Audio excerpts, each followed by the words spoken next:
সালের যে নির্বাচন হয়েছিল সেটা 8 দফায় অনুষ্ঠিত হয়েছিল।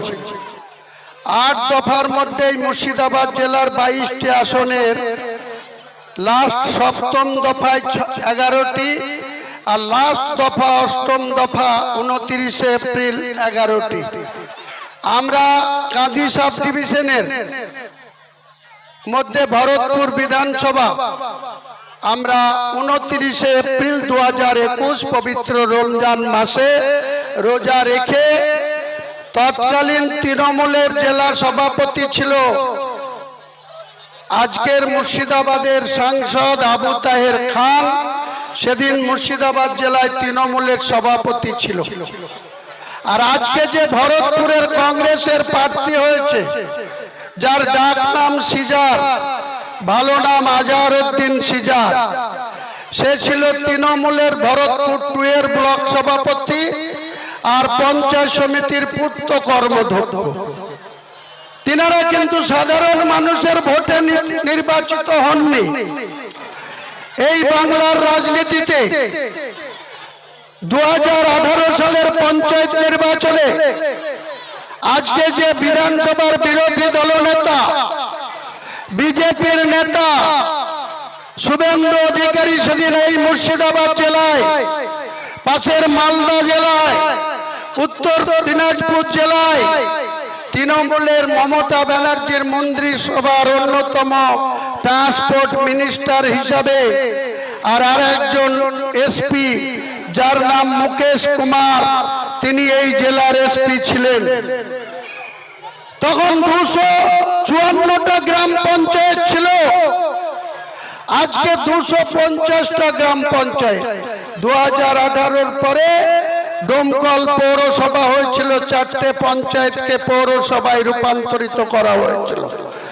এখন পঞ্চায়েত আছে 250টা, 22টা বিধানসভা, 26টা ব্লক, 78টা জেলা পরিষদের সিট। আজকে আমরা 2018-তে এই মমতা বন্দ্যোপাধ্যায়ের নেতৃত্বে, মমতা বন্দ্যোপাধ্যায় মুখ্যমন্ত্রী, তিনি পুলিশ মন্ত্রী, এই মুর্শিদাবাদ জেলায় যারা সিপিএম করত, কংগ্রেস করত, বিজেপি করত, তাদের কাউকে বিডিও অফিসগুলাই মনোনয়ন করতে দেয়নি 2018 সালের নির্বাচনে।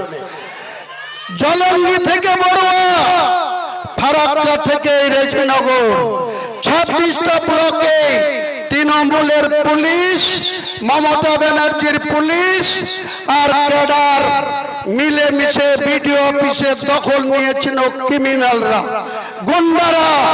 সেদিন মমতা বন্দ্যোপাধ্যায়ের কাছে বিচার চেয়ে কংগ্রেস নেতা তৎকালীন এমপি অধীর চৌধুরীও পায়নি, বিজেপিও সেদিন এই মুর্শিদাবাদ জেলায় পঞ্চায়েত নির্বাচনে অংশগ্রহণ করতে পারেনি, সিপিএমও পারেনি। যারা 34 বছরের সিপিএম 1977 সালের 21 জুন থেকে কমরেড জ্যোতি বসু, প্রমোদ দাশগুপ্ত, সরোজ মুখার্জিদের নেতৃত্বে প্রয়াত কংগ্রেসের মুখ্যমন্ত্রী সিদ্ধার্থ শঙ্কর রায়কে হারিয়ে 21 জুন 1977 সালে বাম জামানা শুরু হয়েছিল। আর 13 মে 2011 বাম জামানার অবসান ঘটেছিল। কার হাত ধরে? এই মমতা বন্দ্যোপাধ্যায়ের হাত ধরে। তাই 15 বছর আগের মমতা বন্দ্যোপাধ্যায়, তিনি অগ্নিকন্যা বলতেন নিজেকে। হয় চটি পরে, সাদা শাড়ি পরে, কখনো জলঙ্গিতে বাস পড়ে গেলে ছুটে আসতেন, কখনো হরিয়ার পাড়ায় গুলি চললে ছুটে আসতেন, কখনো কুচবিহারে কৃষকদের উপরে জলের বিনিময়ে গুলি চললে ছুটে আসতেন। এখন তিনি কথায় কথায় মা মাটি মানুষের নেত্রী সাজে, মা মাটি মানুষের নেত্রী সেজে। আজকে কিন্তু তিনার মাটির সঙ্গে কোনো সম্পর্ক নেই। মুখে তিনি মা মাটি মানুষের নেত্রীর কথা বলে, তার ক্যাবিনেটের সদস্যদের সঙ্গে 5 মিনিট কথা বলার সময় তার নেই। তার দলের এমএলএ ছিলাম আমরা। 2021 সালে বিধানসভা নির্বাচনে কাঁদি সাব ডিভিশনে 4টে সিট ছিল, Khargram AC seat, Barua AC seat, Kandi Apurba সরকার, আর ভরতপুরে পাঠানো হয়েছিল এই হুমায়ুন কবিরকে। আবু তাহের খান জেলা সভাপতি। আর আজকে যে ভরতপুরে কংগ্রেসের প্রার্থী আজহারউদ্দিন সিজার, তৃণমূলের ব্লক সভাপতি, পঞ্চায়েত সমিতির জোর করে দখল করা পঞ্চায়েত সমিতির কর্মদক্ষ। অধীর চৌধুরীকে যতবার বলেছি চলুন রাস্তায় নেমে আন্দোলন করি, অধীর চৌধুরী বলেছে আমার পয়সা নাই, জনসমর্থন নাই, আমি সিপিএম এর এই তৃণমূলের এই গুন্ডাদের সাথে লড়াই করতে পারছি না। তিনি কলকাতা হাইকোর্ট গিয়েছেন আর ছুটে এসে কাঁদি বহরমপুরে অভিনয় করেছেন।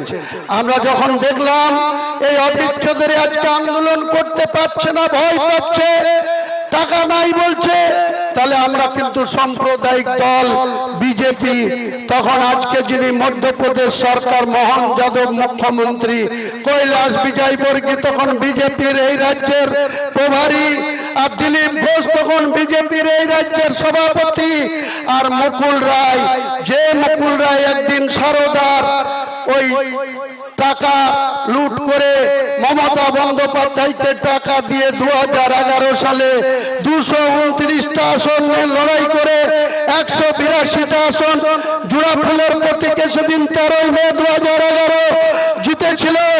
তারপরে আমরা 65টা আসনে ন্যাশনাল কংগ্রেসের হাত প্রতীক নিয়ে সোনিয়া গান্ধীর হাত ধরে আমরা 65টা আসনে লড়াই করে এই রেজিনগর, বেলডাঙ্গা, রানীনগর, বহরমপুর, কাঁদি সহ 14টা আসন আমরা জিতেছিলাম। সেদিন এই মমতা বন্দ্যোপাধ্যায়ের 2011 সালে 182টা আসন পেলেও এই মুর্শিদাবাদে কিন্তু তৃণমূলের কোনো কিছু সাংগঠনিক শক্তি ছিল না। প্রায় তো সুব্রত শাহ বহরমপুর স্টেশনের কাছে বাসিন্দা, তিনি স্বাগতিক আসনে একমাত্র তৃণমূলের প্রতীকে 182-র মধ্যে 22-এর মধ্যে একটা জিতেছিল মাত্র 48,000 ভোট পেয়ে। 48,000 ভোট পেয়ে সেদিন বিধায়ক হয়েছিল সুব্রত শাহ।